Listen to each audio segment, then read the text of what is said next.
Бұл жерде бірдеңе дұрыс емес. Бұл жерде не дұрыс емес екенін мен білемін. Жаңа жылдың басталуына аз уақыт қалды, ал сенде әлі күнге дейін жаңа жылдық көңіл-күй жоқ па? Онда менің саған көмегім тиеді. Осы видеоны соңына дейін көр.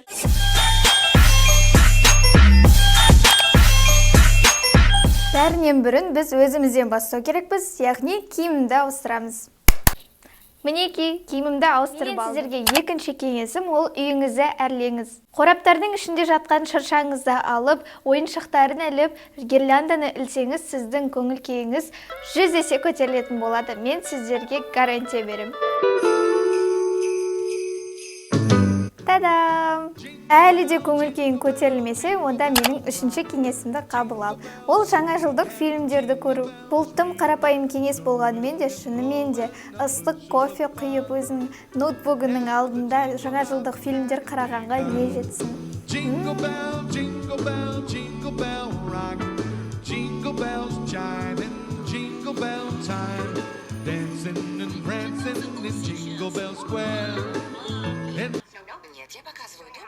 Жаңа жыл қарсаңында тек қана көңіл-күйіңізді көтеріп қана қоймай, сонымен қатар өздеріңіздің жақындарыңызға сыйлықтар жасауды ұмытпаңыздар.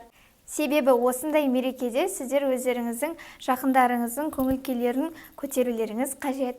Және де егер де сіз оларға сыйлық жасасаңыз, онда мүмкін ол сіздерге де сыйлық жасап қалуы мүмкін. Ал менің ойымша сыйлық алған ол керемет. I guess I really don't know what Christmas is all about.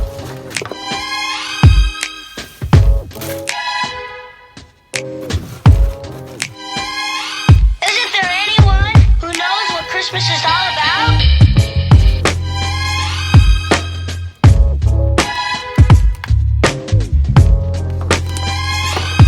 I can tell you what Christmas is all about. Chestnuts roasting, Jack Frost nipping.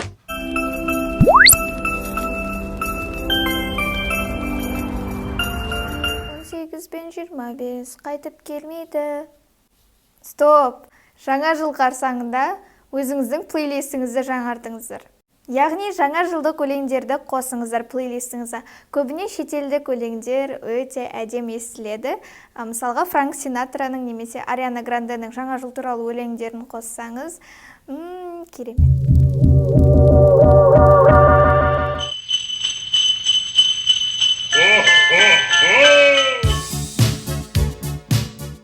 Ал мен сіздерге жеңілдетіп жаңа жылдық өлеңдерді жинап қойдым. Осы видеоны дәл қазір стопқа қойып, осы жерде тұрған музыкаларды өздеріңізге жүктеп алыңыздар. Осындай мерекеде қалаңыздың ең әсем жерлерінде серуендеңіз.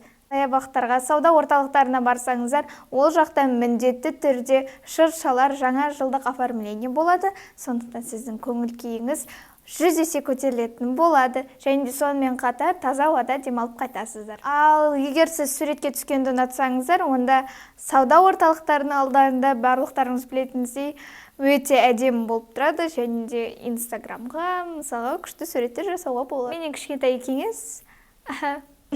Және де менің Инстаграмға тіркелуді ұмытпаңыздар. Міне Misayjan.kz. Мен сіздерді сол жақта күтетін боламын. Сіздерге менің осындай видеом ұнады деген ойдамын. Сіздер үшін мен барынша тырыстым. Және де жаңа жылдық көңіл-күйіңіз көтерілді деген ойдамын. Бұл видеоны аса лайк басып, менің арнама тіркелуді ұмытпа, және де қасындағы колокольчикке міндетті түрде бас, менің Инстаграмыма тіркел, және де өзінің достарыңа осы видеоны жіберуді ұмытпа. Олардың да көңіл-күйлері көтеріліп қалсын. Сіздермен бірге болған мен Misayjan.kz. Сау болыңыздар. Негізі жаңа жыл қазақтардың мейрамы емес, қазақтардың жаңа жылы ол Наурыз. Сау болыңыздар.